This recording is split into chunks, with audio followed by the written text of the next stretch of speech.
Hey guys, so this is going to be the pretty much the opening video to my channel. Sorry for the accent. I'm a Southern boy from North Carolina, so just have to bear with me. This video is pretty much going to be just opening, me rambling pretty much about why I'm starting my YouTube channel and why I'm going to be doing what I'm doing.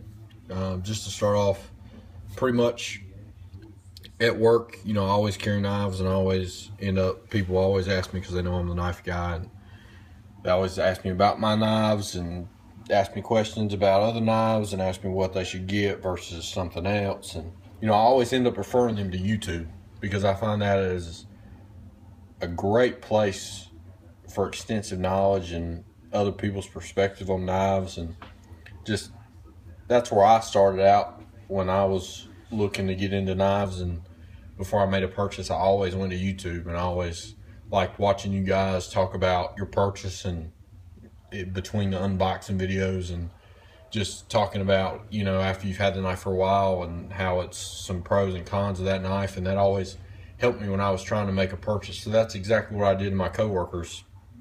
I would send them there and just tell them to watch y'all and figure out what they like and what they don't like. Just as for me, when I started out, I watched a lot of Nut and Fancy. He was big into getting me into knives, and so that's where I built my foundation on, was like around his philosophy of use, his value of knives and what he considered value. And that's really where I built my base off of. And of course I grew off that, and I made my own opinions, and I really evolved. And my coworkers one day came up to me and they're like, well, I appreciate you're always like, go check this guy out on YouTube or whatever, and he's got some great ideas. And they're like, well, why don't you make your own videos?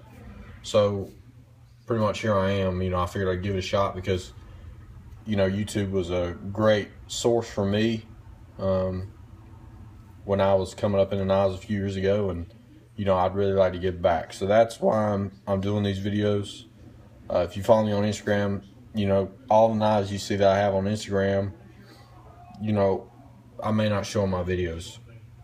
Pretty much I'm going to talk about knives, but for my references are going to be the knives in this case. Of course that could change, my perspectives could change, my interests could change, always could change, but as of right now, the knives that you see in front of you I find fit what I do the best. And speaking of that, I'm not going to talk about what I do for a living, just because I don't want it out there on the internet. Nothing against anybody, but I carry these knives every day. Worst case scenario, I use them to defend my life or the life of somebody else. And I'm in a profession where my life's on the line every day. But I'm not just going to be up front and just tell you what I do just because that's just not really who I am. But I appreciate you watching. I appreciate if you watch any of my videos. If you leave comments, I'm going to try to get back to you as fast as I can. And I work a full-time job, so I may not get back to you right away, but hopefully I can reach back out to you and answer whatever question you may have. Real quick, I'll go over the knives that are in this case. I'll just kind of open them, tell you just a quick little bit about them. I'm going to try to do individual videos on all of these knives. So if you have questions or you like something you see, or you can ask. But I'm going to try to do individual videos on all these knives. So just to start out, the obvious one most people should know would be the Strider S&G. This is a GPK Orange limited edition black blade. It's got my own edge on it, which you'll see most of these knives do. Great lockup, no lock rock. It's got the new Strider lockup, which I recommend for anybody that's looking into a Strider. This is a Tad Dauntless. This is the MK4. It's got the rounded scales, green G10. Just a great EDC knife. I find a lot of value in this knife. It's just one of the top value knives I think are out there. This is a Robert Carter F16 Mid-Tech. Great knife. Rob put his custom clip on there for me and did a dark acid wash on the blade. You're going to see rust on this knife, and that's because I lent it to a buddy and he didn't take quite the best care of it. It's got my edge on it. It's got some great lockup. Just a great knife. And that is a, I guess you could say, a prototype Rob Carter lanyard bead that he gifted to me. Rob's a super nice guy, and if you can ever get a knife from him, I would highly recommend that.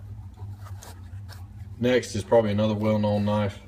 This is a Shigarov 95T. It's probably the best flipper I've ever owned. Just the overall, everything you've heard about Shigarov, quality, just a great knife. This is a absolute one-off from Robert Carter. Sorry guys, you're not gonna be able to get your hands on this. There's only 2 in existence, and one got auctioned off for charity. This is what Robert calls the IJC, and that stands for It Just Cuts.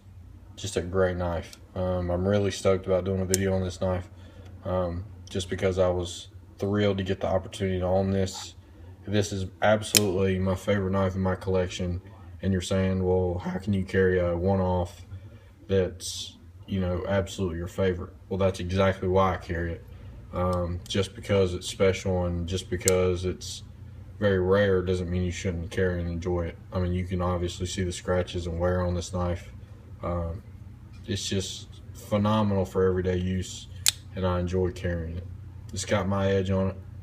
Rob makes a killer edge, so, but, you know, I enjoy using my wicked edge and putting my own edge in my own knives. This up here is a Robert Carter brass lanyard bead. Why it's like this, I traded a Jake Kobach A10 a couple weeks ago, and I had to cut it off. So it's just kind of laying here until I figure out something else to put it on. This is a Dalibor Cirrus. It has been pimped by Tough Thumbs. It's got my edge on it. It's extremely sharp. It's nice, 4 to 5 years old, and you can still see that crazy early lockup. It's a wonderful knife. I carry this to work a lot, just because I'm a fan of the overbuilt style knives. And centering on this thing is just killer. So guys, I appreciate you watching. Just look out for my upcoming videos. You know, and I appreciate all the comments and everything you leave, and you know, I appreciate all the feedback. So thank you. Stay tuned.